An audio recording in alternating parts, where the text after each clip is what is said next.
Okay, and boom, we're going. How you doing, Dan? Doing well. Thanks so much for having me on. Yeah. So you had a little bit of a rough time this morning, huh?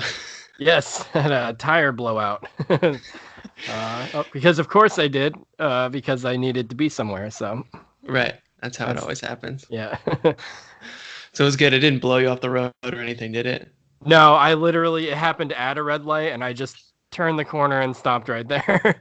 So it could have been a lot worse, I suppose. Yeah. I've never had like a full-on tire like explosion. I don't know if those really happen anymore. Yeah, I've definitely seen a few. That's the first time I've ever had one like literally blow out on me like that. That I can remember. But yeah, it's no fun. Yeah. How does it that must just be like did you run something over or was it just an old tire? I think it's an old tire. I have to get Okay. them replaced, which I'll be doing very soon. Yeah, I never know. I never know who to trust on when to change my tires. I Yeah, guess I guess when they blow out, you then you know for sure. right. Yeah, it's a good barometer. If the tire explodes, it might be Yes. time to change it. Okay, so I found you through your podcast, which is it's called Dan Has Jokes, right? Yes. Yeah. Cool. So I mean, just tell me about that and kind of how that all got started and that stuff. Sure thing. It's the podcast is about joke writing. I do stand up comedy, mostly in Baltimore, and and I guess I was up for the idea of doing a podcast for a long time, but I didn't want to just do one without having like an idea for something that I liked. But I guess uh, I'm known in my scene for being a decent joke writer. That's what I've been told. Not to toot my own horn or anything. And and then at some point last year, I would be having a lot of conversations with other comics. A couple of them had asked me to help them with some jokes, which was very flattering to be asked. Um, and then I got to talk with them about like some basics in joke writing, and I got to see one guy like really like jump in like step up his game quite a bit. And then I was like, this would probably be a fun podcast, is to just meet with other comics and talk about some new joke ideas that we're working on and try to make them funny. And so that basically is the podcast. It's about an hour long, and each episode it's a different comic, and we'll talk for the first half is just basically talking about whatever, and then the second half we work on jokes together, and sometimes it goes well, and sometimes we can't get to the joke, you know what I mean, but it's usually pretty funny to listen to the chaos, and or at least I hope it is. But yeah, it's pretty much how it started back in July, and I've been getting a lot of good feedback for it. So I Hmm. plan to keep doing it. Cool. Right on. Yeah. Congrats. Yeah, it's a fun show to listen to, and it's like I don't know. I feel like a lot of just normal, I don't know, civilians or whatever, non-comic people don't even think about that process, like how the joke writing process even takes place. So like how do you kind of write a joke or what's your process for it? So there's no like one specific like process that I use for every time. A lot of times, I mean, what I think most comics that I know do, and it happens to all of us, is uh, basically like a lot of times you'll just be doing like going about your business, and something just strikes you as funny. Hmm. Like you observe something, or you just get this like funny idea, so you write it down, and you work on it, or you talk with other people about it. Um, and that's one way of doing it. And then another way is you can like learn these different things that um, like especially as you get used to writing jokes for the stage, which is kind of it for people who start out stand up, like a lot of people comment on how it's like, it's nothing like, it's not like going to a party and just like telling jokes to your friends or whatever. Like you actually like there there's all these things that like come into play. Like you have to try to like uh yeah, you can't drag it out for too long before you go, like try to get a laugh, you know what I mean? Hmm. um anyway, so there's these different like exercises that you can do, or for just like sitting down and like trying to just write jokes. I'm not an expert at it. So I'm kind of back and forth with how disciplined I am about it.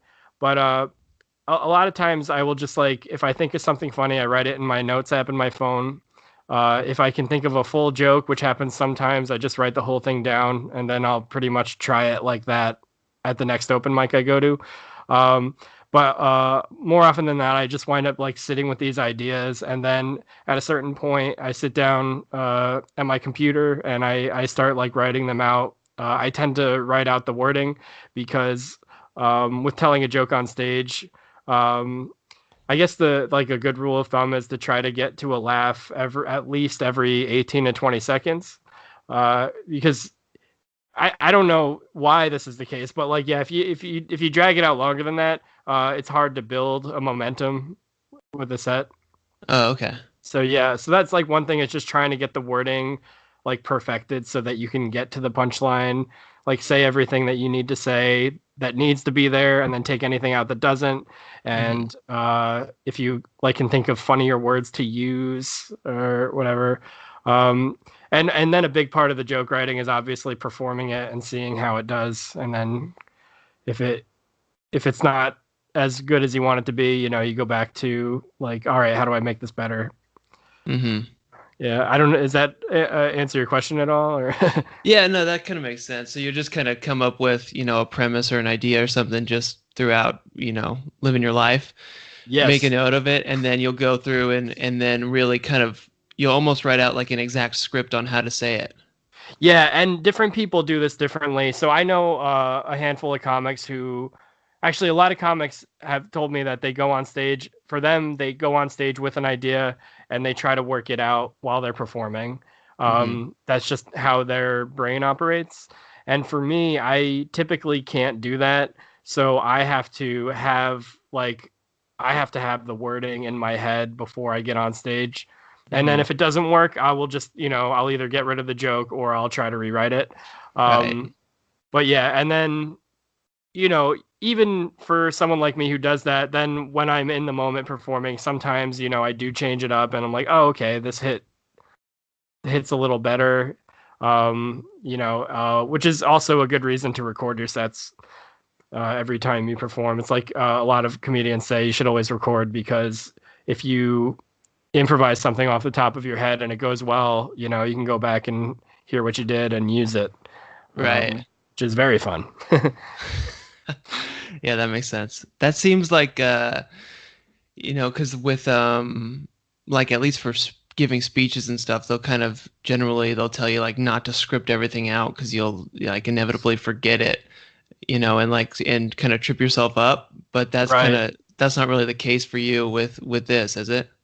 Uh, I think that also depends on the kind of comedy. So a lot of comics do storytelling, and I think for storytelling, I think there's probably more flexibility in how you can like tell it, as long as you are hitting each punchline and you're not adding like in specifically a comedy context. If you're telling a story, it has to have punchlines in it. If it has like a longer setup with no laughs, then the payoff has to be really good, and it has to like build up to something that's just like laugh, laugh, laugh, laugh. Whereas in a regular storytelling context, obviously you wouldn't have to do that because people would just want to hear your story. Uh, for Hopefully. me, I do a lot of short jokes and one-liners, so the wording is kind of crucial. So once I find a good wording, I do not mess with it unless I think I can make it funnier. Um, but yeah, for some longer jokes, uh, I guess yeah, you can be a little flexible. I tend to stick to the wording as much as possible, except for sometimes I just will like throw comments in there that it's just like a funny way of transitioning or something like that. Right. Yeah. Yeah. Yeah, I can see that stuff just kind of happening like organically and stuff on stage too. Yeah, and there's a few things. I mean, the more you perform, you pick up on things that work for you, and it sounds like you're just kind of speaking off the top of your head. But if you've been doing it for a while, it's very premeditated. So like Hmm. I tell a lot of jokes, and some of them are kind of corny, and a lot of time they'll get like really good laughs in one room, and in other rooms people will be like, because it's like too corny.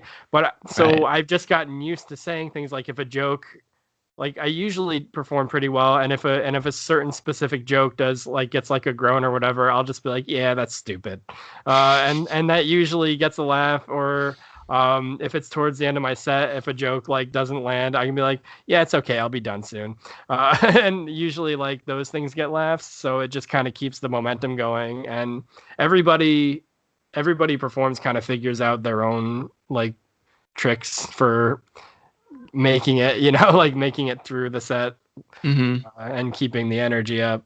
Right. Ideally, everybody figures that out. Some Yeah, people do hopefully. not. Yeah.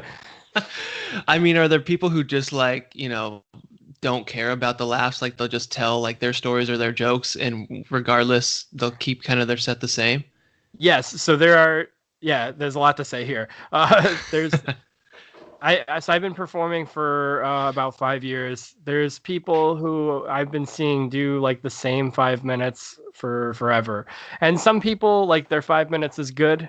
Some people it's just like I don't know why you do this to yourself. You know what I mean? There are people. One thing I find myself thinking about a lot when I'm at open mics, if I'm there for a while, is with certain comics, and I don't mean to speak, judgmentally about other people, but it is a thing you notice when you're thinking about like the inner workings of like how to make a joke work. I with certain people, I will like find myself thinking like, where do they want to get a laugh? Because I don't think they even know. You know what I mean? Sometimes that happens where you're just like, is this a joke to you? You know what I mean? Like, do you think Right. this is funny? Where do you expect the audience to laugh? Because I've heard people go through like nearly an entire set, and it's just like, I will laugh wherever you want us to, but like it's just like I don't even know where it's supposed to go, you know? Um, so I mean some that happens, like, people some people just approach things very differently. Right. Uh, They're like just up there to do their thing, and like regardless of whether people laugh or whatever, they don't even care, it seems like, right?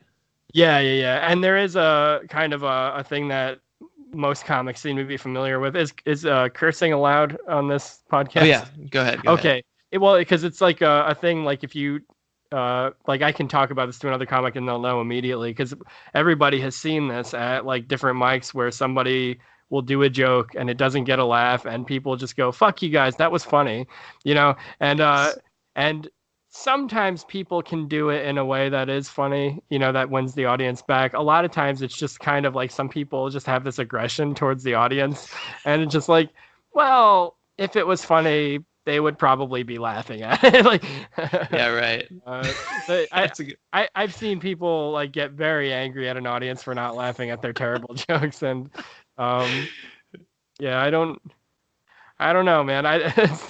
Yeah, that You doesn't want to seem like the best move. you want to be on the same side as the audience, you know? Yeah. Oh man. Wow.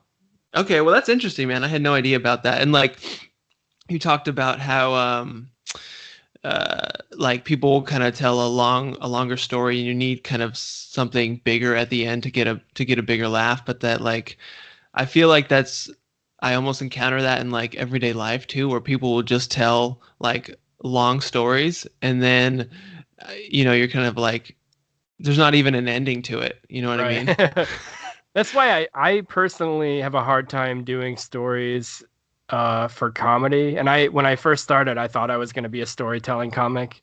Mm, Um, and I'm trying to work more stories in, but it's hard for me because a lot of times I don't know, like it's hard for me to punch them up. And then to get to like that thing at the end that signals like, yes, this is what we've been building up to. Now you may all clap or something like that. Just yeah, like, right. like someone who's really good at it, who's like an easy example is John Mulaney. And he tells stories that I just kind of am in awe of how he does it. Because with some of his stories, I've heard him, he like goes through a thing that happened and then he goes back and he repeats the entire thing and like dissects it.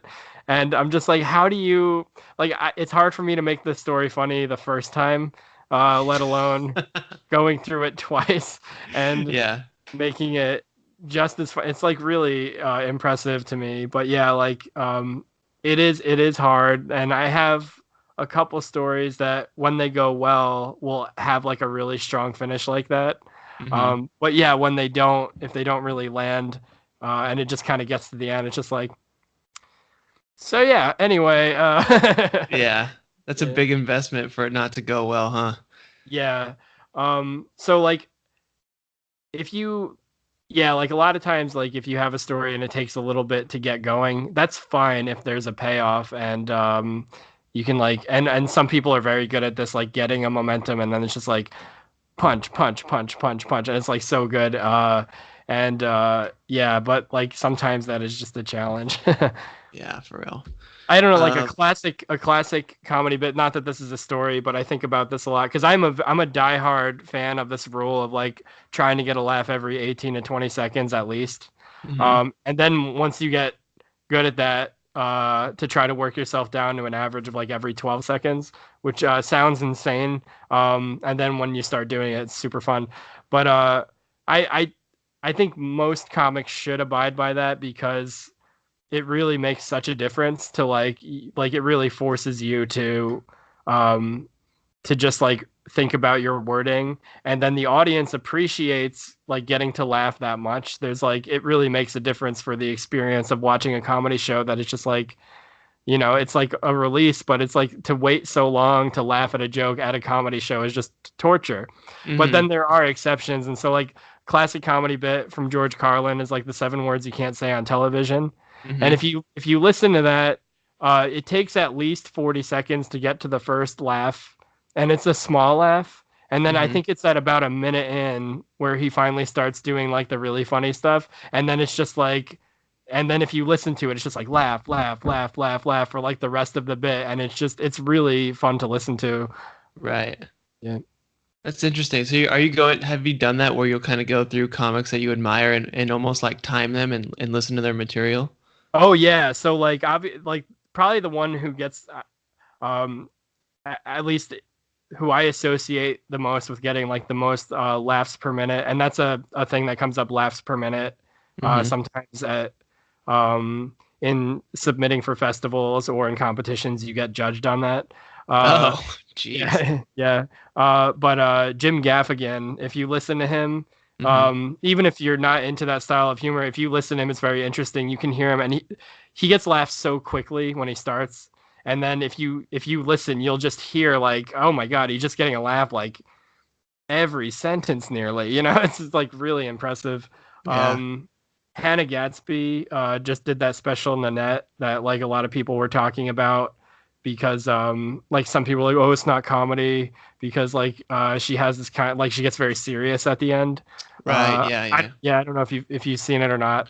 I haven't Uh, seen it, but I heard about that. Yeah. yeah, I liked it a lot, but yeah, but if you listen, like basically the first half, she is getting a lot of laughs per minute too, which I'm Hmm. like, I mean, like I'm like people can rail against her if they want to, but good luck trying to get that many laughs in your own set, like it's you have to be like it takes a lot of work to do that. Hmm.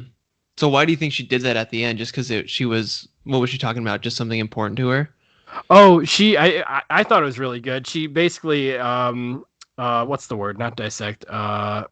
Deconstructs comedy a little bit and art in general, Uh-huh. and about her own experience with growing up as a gay person in a community that was very anti-gay, and so it's interesting because at the end she's talking about how um, basically how like these spaces like comedy spaces and art spaces in general can be very unsafe for women, and but it's interesting because she tells a story in the early part that's very funny, about this guy like finding out, realizing that she was a woman and having this reaction because she's like kind of butch looking or whatever, and then at the end she like she's explaining like, in order to make that story funny I have to leave out certain things, and then she retells it. It's a very traumatic story, and Oh man. Yeah, it's really interesting, and I don't know why people hated it so much. Because I'm like, this is really good stuff. Like, I mean, I'm sorry that it's not all like, whoa, like Right. we're all having fun, like, but it was like, I mean, I mean, there's a lot of room in comedy for like, different, different things. Like you can do the goofy, silly one-liners for an hour, and then some people just are really good at making you think. Hmm. Which I will say I am not. I don't tend to make people think with my comedy as far as I know. Right. Yeah. Unless So hopefully what? they're thinking he's really funny. So how long have you been doing comedy and stand up? About 5 years. I think it'll be five on February 17th. Okay. Wow. Yeah. Congrats, man. That's a long time. So how did this all get started? What like compelled you to do this? Oh, so I wanted to be a comedian pretty much forever. I I when I was growing up, my dad showed us like these old Marx Brothers movies, and that was like my first. I mean, I watched like funny stuff for like kids and stuff, but I don't know if you're how familiar you are with the Marx Brothers. I was enamored with Groucho Marx, just because he like had all these one-liners and would just like not like take anyone seriously, and still one of my favorite movies is A Night at the Opera, and it basically is just it builds up to this thing where it's like him and like the Marx Brothers basically just trashing an opera, and it's Hmm. so much fun to watch because it's like all these uptight rich people, and then and they just don't give a shit. Uh, but so I really like that, and pardon me, getting over a cold. Um, and then I got really into Seinfeld when I was in I think middle school, Hmm. and then I think I started learning about stand-up comedy around that time. A lot of the early comedians, or like a lot of comedians I watched early on, have turned out not to be so great. Like Bill Cosby, we like watched. He had this one special that we watched a lot, and was very influential on me. And I also, so I grew up in a conservative Christian household. Hmm. And so some of the first comedians I really got into were Christian comedians. Um, Ah. yeah, yeah. One was probably the most famous Christian comedian, if he's famous. I don't know. Mark Lowry, and we actually saw him perform on Broadway. And yeah, and so that was like I was like, oh, I want to do this. But then yeah, when I got older, there's like different comedy influences. I was a big fan of Mystery Science Theater 3000, or just like the riffing on movies and things. And I got really into one-liner comics like Mitch Hedberg and Stephen Wright, Dimitri Martin. Hmm. Um, so the Christian upbringing is relevant because I didn't really feel like I was allowed to pursue stand-up comedy. Right. And I don't recall anybody ever telling me not to do it. I just kind of didn't feel like. I remember talking with a friend of mine in high school about like I really want to do this, uh, and then I just never felt like I could pursue it. Um, so I actually pursued a career. Sorry, pardon me. No worries. I pursued a career working in the church for about a decade, and Oh wow. yeah, I worked as a youth pastor. I was a camp director at a Christian camp, and I attended a seminary. I graduated from a seminary like 6 months before I started performing, and then basically had this whole thing where I kind of lost my faith, and after that all happened, which was like kind of a big deal. Um, Yeah. yeah. Uh, I wound up moving to Baltimore. It was my first time ever living in any city. And I went through like sort of a self-care recovery phase. But Uh-huh. I'm sorry, hang on one sec. Oh, no worries. I have been getting over being sick, but I haven't been coughing this much until today. That's all right. Yeah, let me just blow my nose. This is good for the podcast. Right. This is good stuff. But I remember when I was like basically after I started telling people, yeah, I'm not going to be a pastor or whatever, I remember thinking like, well, I mean, I'm going to do stand up now. Like, I've always wanted to. So I started writing jokes about a year before I started performing. Mm-hmm. And I had like a whole file of them by the time I started performing. And yeah, I basically was in Baltimore for like 6 months, just sort of laying low and playing video games and like getting my head back. And then I started going to open mics, and I did it really as a hobby for the first year and a half. And I came Mm-hmm. close to quitting because I felt like I wasn't really that good at it. And then, so one of my last things was going to be this big show at an arts festival that they do in Baltimore every year called Artscape. Mm-hmm. And that was one of the best performing experiences I'd had. And after Oh, that, I was like, oh man, no, I want to do this for real. right. So after that, I started like really putting a lot more time and work into it. And that's pretty much what I've been doing ever since. Wow, sweet man. Yeah, that's like I've never done stand up. I don't really have any desire to, but I've done improv, and that's like Okay, yeah. yeah, to me that's like super it's pretty easy because there's no like preparation, there's no joke writing or anything like that. You really just like show up and then, just do some stuff, and if it's kind of if it works out a little bit, people are pretty forgiving because they know you know, it's all improvised. So it's easy to get Right. like laughs and get like tell a story and get people on your side. So I like that, but I never like really enjoyed the actual process of it, like being on stage. I'd never, and like I always felt like a little bit, like a lot of anxiety sort of, but not I don't know, anxiety is not the right word, but I just didn't super enjoy being on stage. I more enjoyed like being done with it and being like, yeah, Yes. that went good. Do you have that feeling? uh no, I mean I love performing, but Okay. I've done a little bit of improv. I took a couple of classes because I was like, I want to try all the comedy stuff. I did a couple of classes and we did a couple of showcases, and they were a lot of fun. And but then it was just too much of a commitment to try to do that and stand up. But yeah, Yes. improv is sort of a different animal because you have people up there with you, and there are moments in an improv show where you can get completely lost, and then it's fine because there's somebody else there to try to help you get out of it. You know what I mean? That's true.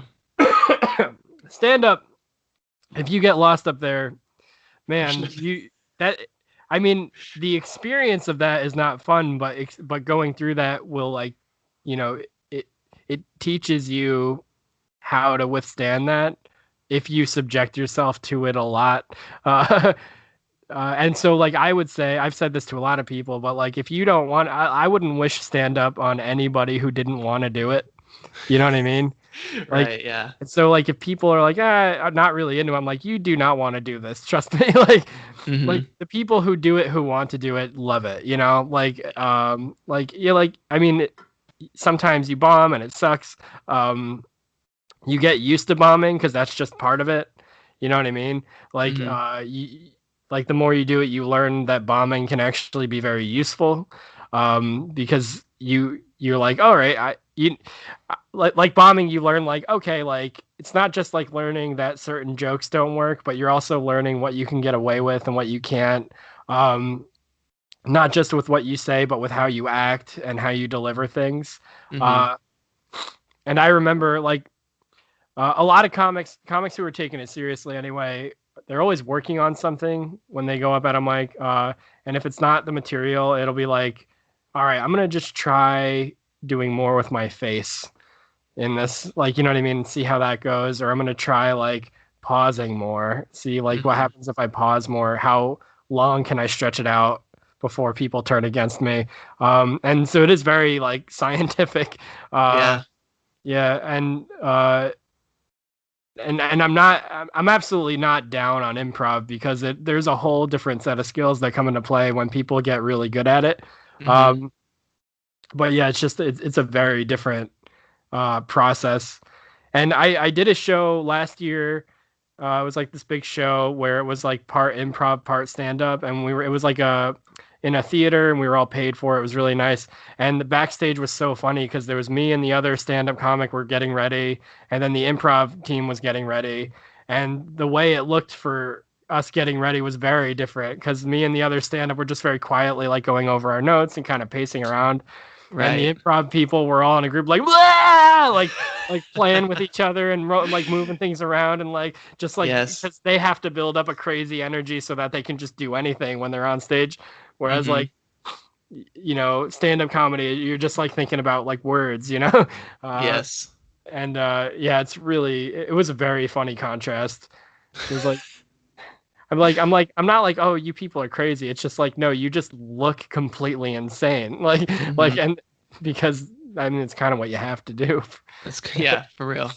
It's like, yeah, that's what I liked about it was there was like little to no preparation where you would just go out and do a show and that was it. Where like I'm not devoted enough or don't have the desire to like write down a bunch of jokes and memorize the lines and stuff like that as a stand-up would. So that's what I liked about improv. But yeah, you really have to. There's a lot of things in there where I feel like it's more fun to do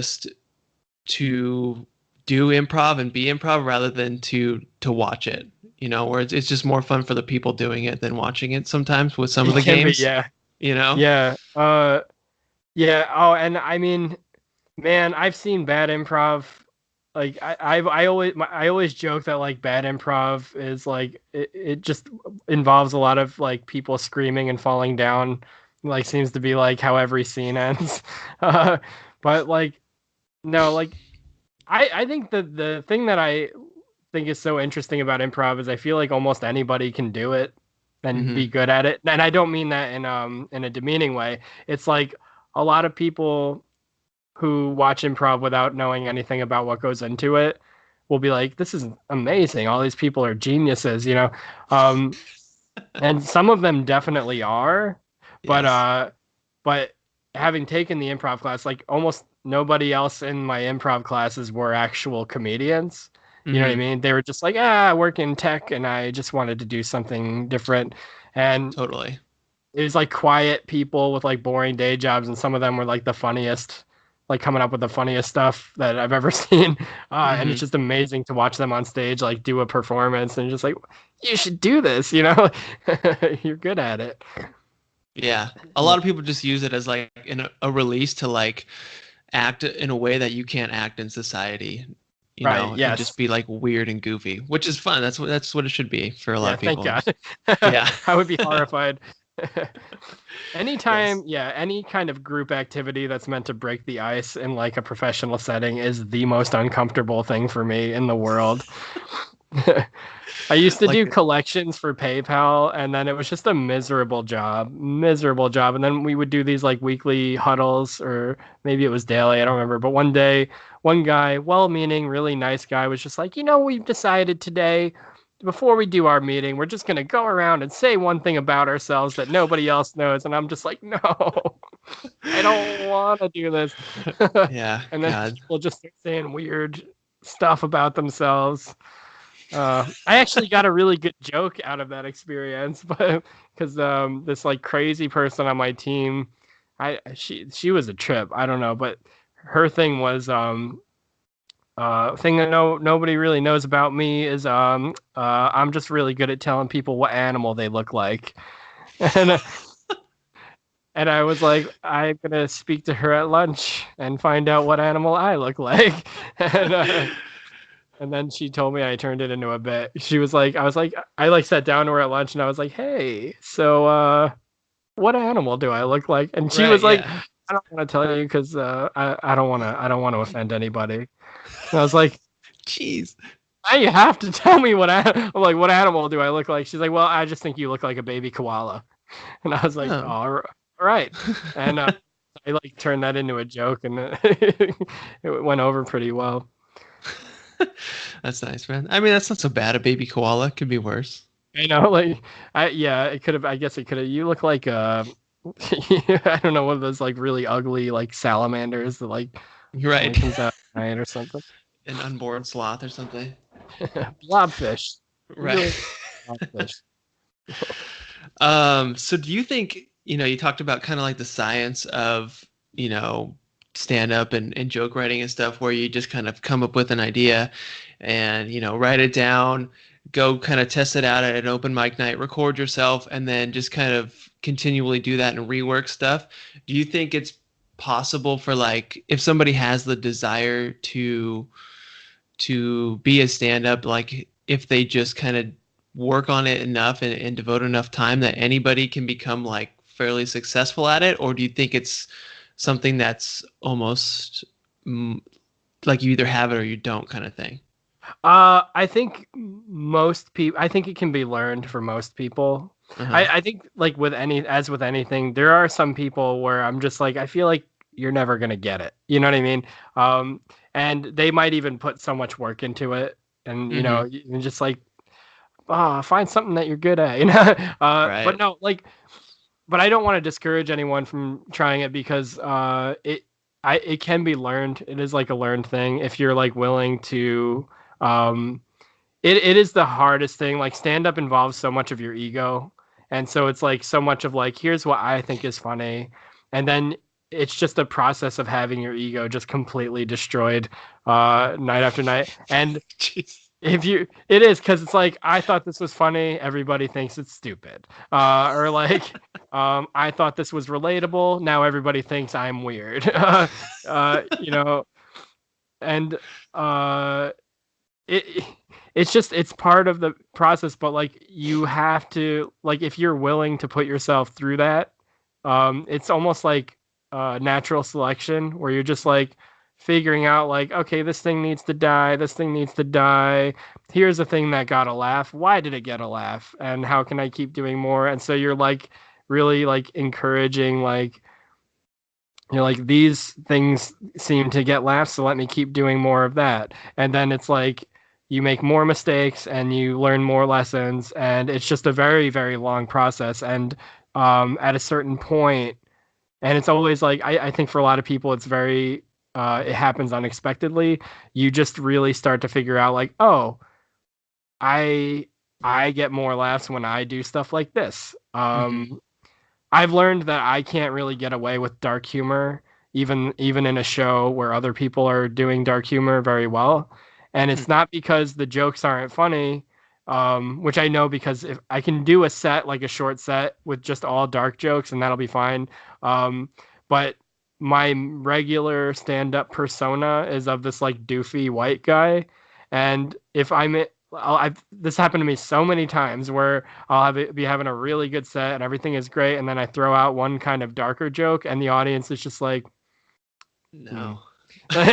Oh man. We don't like when you say that. Like, it's like, so like that's a thing that I've been learning, and I've learned, other things about like what I can and can't get away with, and it's just, yeah, I think as long as people are willing, that's why I say I wouldn't wish stand up on anyone who doesn't want to do it. As long as if you are interested in it, as long as you're willing to put yourself through that process, which is a very like grueling experience, the rewards are very satisfying, because you learn your own particular like style of funny, and then the more you learn it and get comfortable with it, the better you get at it, and it's very exciting to see yourself get better at it, Mm-hmm. um, as it probably is with anything, but it's just for me been a very satisfying experience. um, and I remember like when I first started to consistently have good performances, there was like something like, oh, okay, like this is really Mm-hmm. nice. It's like a lot of work has been paying off, um but I had to go through this process of like where I would try these different, like, all right, tonight I'm going to perform, I'm going to be extremely low energy and see how that goes. uh, Mm-hmm. and tonight I'm going to be manic and like say, like just move all over the stage and see what happens.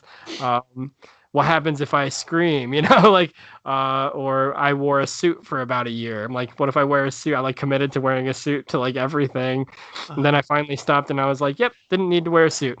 Uh, Yeah, um, interesting. Do you find yourself like trying to like mimic other people or other comics, or is it better to just kind of avoid that stuff so you don't like inherently like copy somebody sort of? well, so I think when you first start performing, it depends on Like one thing that it depends on is what your level of comfort with public speaking is already. Hmm.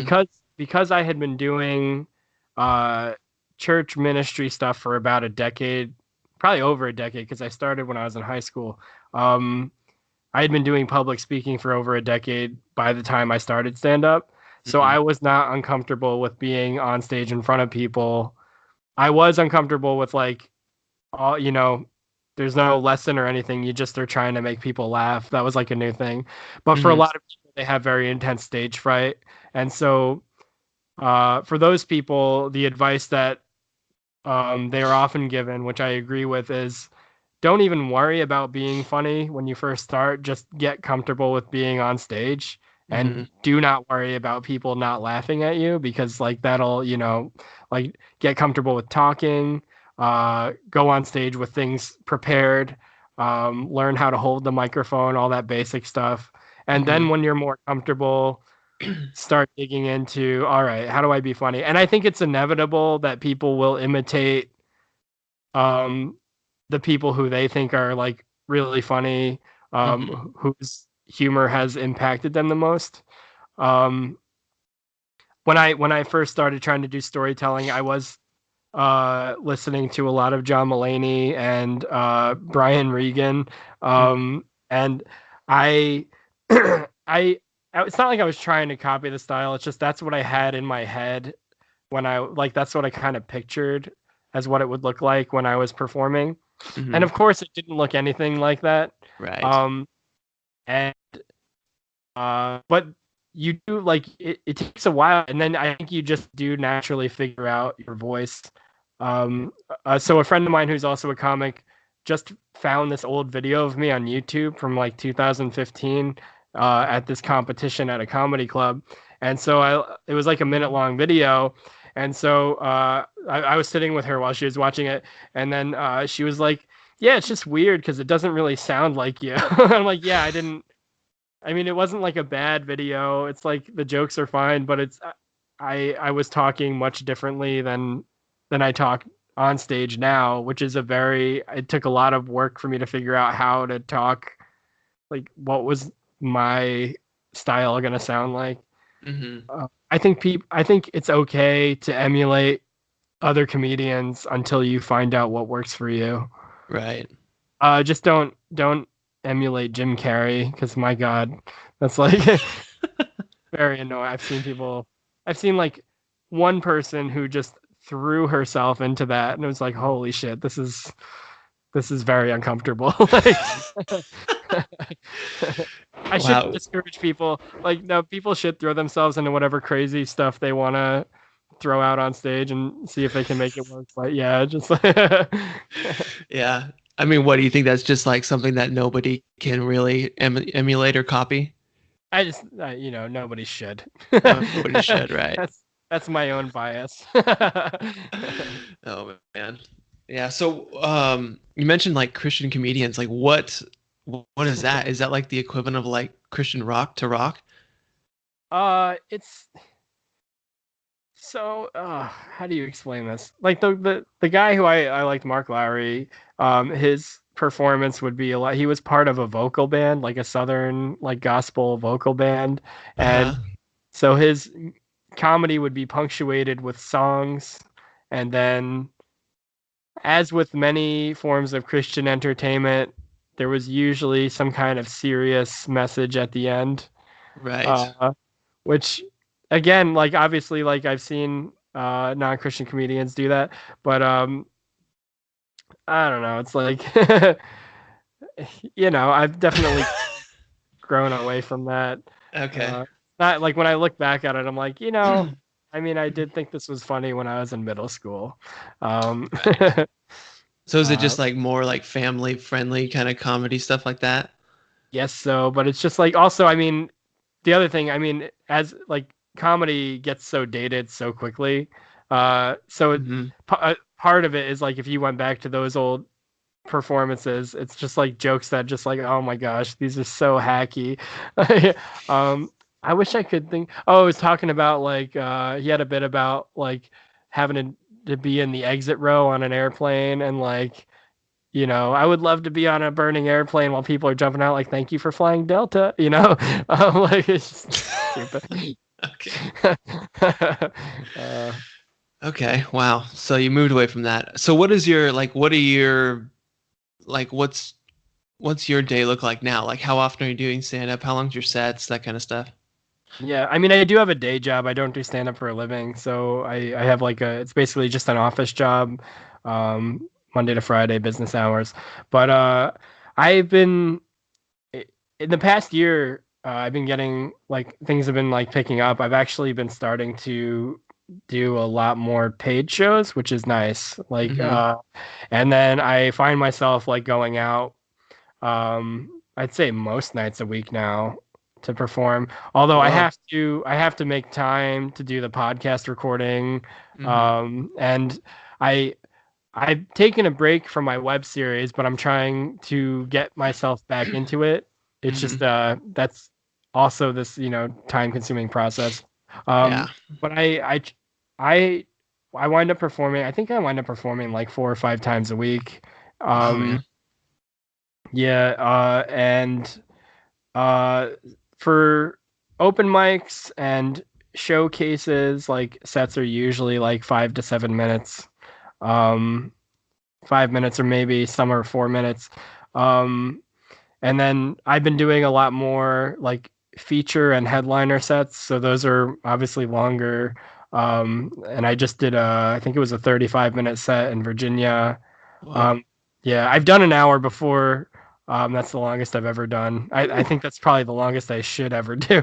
Um, I don't know that like an hour and a half of comedy is like That's a I lot. I see requests come in like I've there's different websites and things where you can have accounts where people are just basically trying to hire comedians for gigs, and Mm-hmm. you can like put yourself out there. But some of the weirdest gig postings come in, and there are people like who want like a comedian in the afternoon for 2 hours, and it's just like, no, you don't. Like you don't want a Right. comedian. You want to bring 4 comedians in and do it like you Yeah. could do a 2 hour show. You do not want to listen to one person talk for 2 hours. Uh, there was one. Uh, this was on Gig Salad. It's one of the websites. Mm-hmm. And there was I've gotten one gig through there, which was really fun. It was like a birthday party. But most of the gigs I've seen, one of them was really weird. It was like it was posted a year in advance, which is insane. Whoa. It was like this is for next January, and like like January of like literally a year from now. And it was Jesus. for some event. It was like a police officers event or something like that, and Mm-hmm. they wanted an hour. They wanted it specifically on the topic of Jack the Ripper and Victorian England. And then they What? wanted it to be clean. And then they said part of it was like, we prefer if you have like an album that we can check out first. And I was like, what? Like, who do you think is going to have a clean hour specifically on Jack the Ripper? And like, what kind of what is that's just incredible. I Right. wanted to sign up for it just to, like just to see how weird it would be. But Man, yeah, I that's don't great. know. So what did you do you have any like kind of horror gigs like that you've done? Oh yes. Let's see. What would be a good one? This is one I should have thought. Do you edit out pauses, by the way? I Just leave it. It's fine. okay. I don't want to leave like a long pause of like worst shows I've ever done. That's tough, man. I I'm trying to think of like the worst I've ever bombed. Well, yeah, okay. So it's not that it was like a bad gig. It was just the room didn't like me for some reason. Oh, Um, jeez. and it's like at this point I was good enough that I was like fine. You know what I mean? I was not like at the top of my Mm-hmm. game. I'm not saying I'm at the top of my game now. I was fine. Like I was doing fine. So getting a booking was not a problem. I could like have a good set. Mm-hmm. I got booked for this restaurant it was a show at a restaurant with two other comedians who were both very funny. One was a friend of mine, and the headliner was amazing. And I was like, this show is going to be great. And it sold out. The whole audience there, they paid to be there for comedy, which is always, a plus rather than when you're in a bar and you're just like, hey, guess what? A comedy show's starting. And everybody's just like, what? Oh, like, yeah. Yeah, I can imagine. Yeah, I did my set. It was like just like one of the like they just did not like me. They didn't like anything I said. And it was funny because I had this one joke that I used to do about Kick cereal where I was like, the slogan for Kick cereal is kid tested, mother approved. Once again, dads have nothing intelligent to add. It's just like a stupid like throwaway joke. But I was like, the way I did it, I was like, you guys all know the slogan for Kick cereal, right? And then they were all just like looking at me and then looking at each other like, and I'm like, yeah. So anyway, the slogan, and so I did the joke bombed, whatever. I ended my set early because I was getting nothing, and then my friend, a very good friend of mine, went up right after me and just crushed. And he had a joke. He had a joke in that set where he was talking about the movie Gremlins, and he was like, "You guys all know the 3 rules of Gremlins, right? It's like, don't get them wet." Don't put them in the daylight, and then like the whole audience shouts out, "Don't feed them after midnight!" And I was like, "What?" Like, I was like just like having a freak out in the back, like, "What just happened? Why are they?" Like, it was so annoying. And the headliner at that show was like, "I don't know why they weren't laughing at you. Your jokes are hilarious." I was like, "Thank you." It's nice to hear. Wow, and then, weird. Well, the other part of that story is 6 months later, I accepted another booking for that room, and I was like, all right, I've been writing jokes like crazy. I've been stepping up my game. I just had an off night. That's what happened. And then I went back. I got there. The host goes up, the first comic goes up. It's all fine, and then I go up and just bombed again. And I was like, what? I don't understand. I do not know. I think my hunch is that like it was like kind of like a fancier, richer people audience. Oh, okay. And I think maybe I don't go over as well with them for some reason. Because I tend to my target, my best audience tends to be like a young, diverse crowd. You know what I mean? And it's not even like I'm doing like any like that much social commentary or anything. It just seems to be like that's whatever. But yeah, for whatever reason, yeah, I just bombed so hard again. And then in that one, the headliner for that show came up and put his hand on my shoulder and said, "Hey man, just keep working at it." And I was like, oh. So encouraging. I'm like, I'm gonna try so hard not to murder anybody. Jeez, man. Yeah, man. I mean, it just sounds like freaking grueling to do this, to go out like 4 or 5 nights a week and get on and make time to write jokes. And then, I assume most comedians still have to have like a normal type of job to support themselves, Yes. At least for the first few years doing this stuff. So it just is like, I don't know, at least it really kind of makes you appreciate stand up and comedians and what they're doing, because it's tough, man. Yeah, for sure. And other comics have said like if you want to know what it looks like to work at this, because a lot of times you go to a comedy show, you're seeing funny comedians who are doing their best stuff that they know works, and you're just seeing like the end results of all that like suffering. Yes. But if you want to see the suffering itself, go to an open mic and watch an open mic and just see how like not much fun it is. Like, yes. It can be like a very interesting experience, especially if you're thinking about doing it. You should watch an open. The upshot of going to an open mic, if you're thinking about doing it, is you'll watch it and you'll see people, even funny people, just doing terribly, and then you'll be like, "Oh, I can do this!" Like, right. I can do terribly.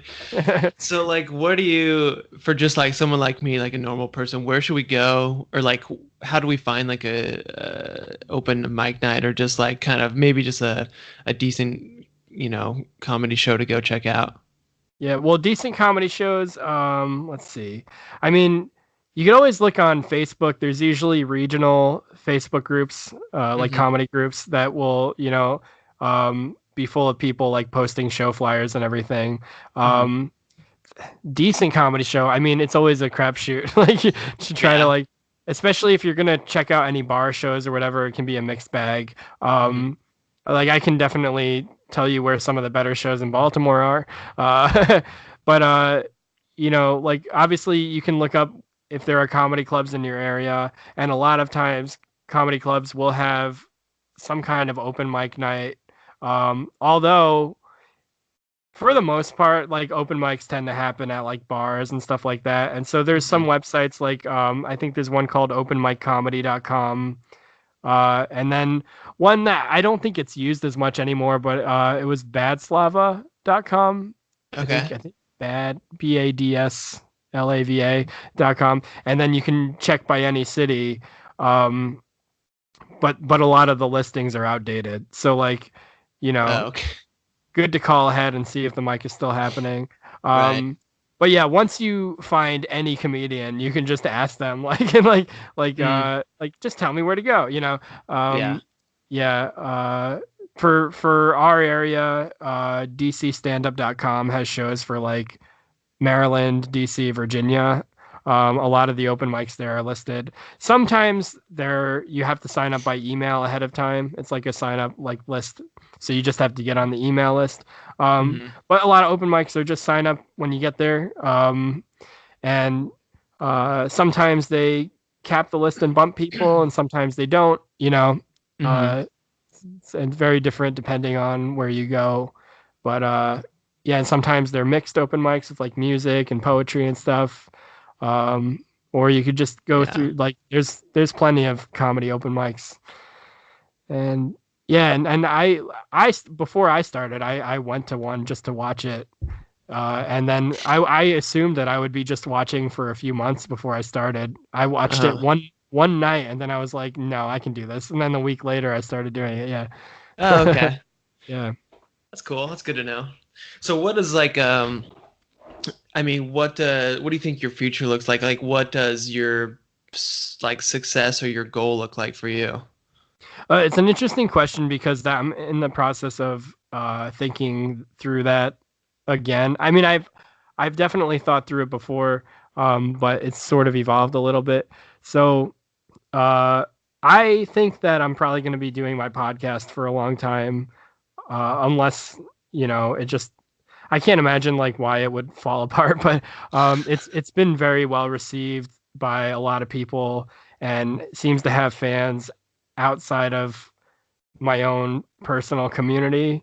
Nice. And it seems to be growing, which is all very exciting. So um, I'm learning about like how to do the Patreon thing. Like I just started that recently and do like bonus content and things. Um, so I think that'll probably be part of it. And then I am looking to start doing more road comedy, just like travel more. Hmm. I have my network around the country has gotten a little bigger, so I'm hoping to just start booking shows around and uh, do more festivals. And then probably within the next year or so, I'm gonna relocate to most likely LA because I love California. Cool, Uh, right on. yeah. Although some people are like, you got to go to New York, and I'm like, I don't know. Yeah. Uh, and New York's going to be underwater, and LA is going to be on fire all the time. So I don't know. It's just like things to Yeah, consider. very Um, true. Yeah, well, yeah, I'm in LA, so if you come out here, let me know. hell yeah, yeah. I love being out in LA, but I actually have a much better comedy network in LA right now than I do in New York. So Oh, okay. yeah, it's a lot of fun. I've done shows out there, done festivals out there at Flappers, Oh, and okay. yeah, fun stuff. Sweet. And Cool, then man. Well, hopefully I can keep on. I'm trying one of the big things that a lot of comics do. Pretty much every professional comedian transitions. I've been told transitions into doing stand up full time by doing the college circuit. Uh, mm, but it's very competitive and hard to break into. So I have spent a decent amount of money like trying to get into that, and uh, so far have not been able to. So it's a challenge, but I'm probably going to keep working at that as well. so what's the process to get into that? Well, you have to. I mean, so obviously you have to work on your act. You have to be ready to have like an hour to perform. You want to have a website, a bio, headshot, and you got to have a good video. And then basically you're submitting to different agencies who are, once you find an agency that you can submit to, there are these, there's this big conference called NACA, which is, I think, the National I'm going to mess this up. National Association of Campus Activities, I think. Okay. But they put on all these shows, like college events that are not just comedy shows, but that's a big part of it. And so if you submit through the agency, they help you with your video, like the agency does. You have to submit a very specific short video, and then it goes through this process of being evaluated, and then it goes through a number of rounds. And if it makes it all the way to the end and gets accepted, then you can go perform at a conference. And then based on that, you can get booked to perform at colleges. Okay. But then you can start making good money off of it. I have done one college show and I got paid very nicely for it. I did an hour and that was a lot of fun. So I want to do more of that. Because it would be a nice way to make a decent income with comedy. But yeah, just like a lot of work. Yeah. Yeah. Cool, man. Well, congrats on, getting where you've gotten and so far and good luck with everything. It's cool to talk to you and kind of get like almost like a behind the scenes look at how this stuff all works. Cause like, I kind of had an idea of it. I'm sure most people kind of have an idea, but don't really know or understand all the work and like brutal dedication that goes into it. So it's cool to hear all that. So I appreciate you coming on and stuff. Yeah, thanks so much for having me on. And if anybody wants to look up the stuff that I am making, my Patreon right now is patreon.com/danhasjokes. Or my regular website is danhasjokes.com. Cool. Yeah. And then your podcast is called Dan Has Jokes too? Yes, yeah. Everything is Dan Has Jokes, right? I'm not Perfect. My Twitter and Instagram handle at Dan Has Jokes. Yeah. That's good, man. Consistent. Yeah.